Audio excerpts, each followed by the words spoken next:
Hi guys, स्वागत आहे तुमचं माझ्या यूट्यूब चॅनलमध्ये. सो आजच्या व्हिडिओमध्ये आपण व्हेज पुलाव कसा करायचा ते बघणार आहे.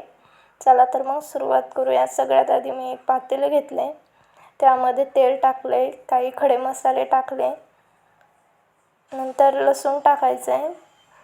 लसूण टाकल्याच्या नंतर मिरच्या, आलं, कांदा हे चांगलं फ्राय करून घ्यायचं आहे.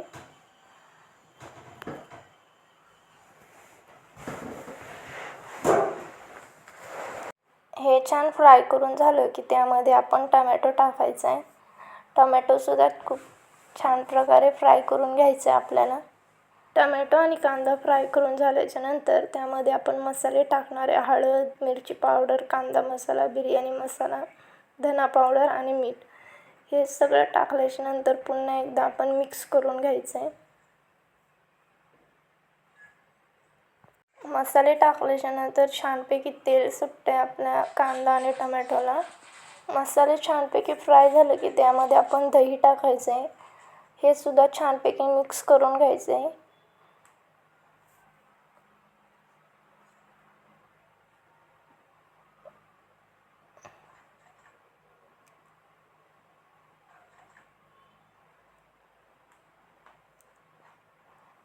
आता याच्यामध्ये पनीर, फ्लॉवर, वाटाणा आणि बटाटा हे टाकायचं आहे.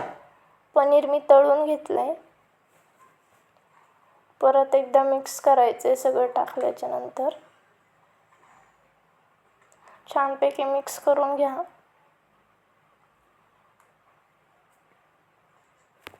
छानपैकी फ्राय झालं की त्यामध्ये आपण तांदूळ टाकणार आहे.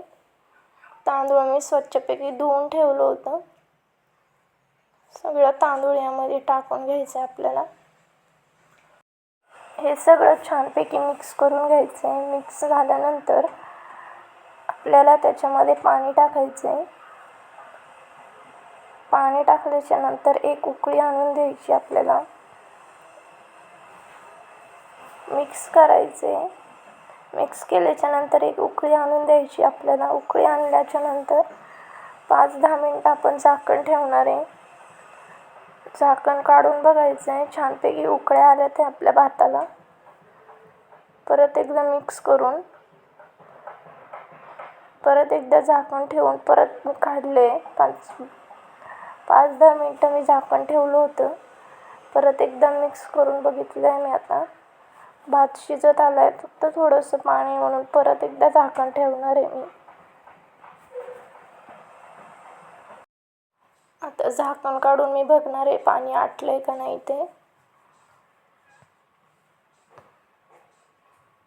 तर पाणी छानपैकी आटलं आहे आणि भातसुद्धा छानपैकी शिजला आहे आणि भाज्यासुद्धा शिजल्या ते भातामधल्या.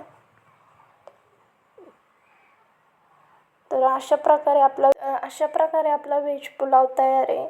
शेवटी मी छानपैकी कोथिंबीर टाकली आहे. तर आपला पुलाव तयार आहे. व्हिडिओ आवडला तर प्लीज लाईक करा, शेअर करा, कमेंट करा, सोबत सबस्क्राईब करा, सोबत बेल आयकॉनही प्रेस करा.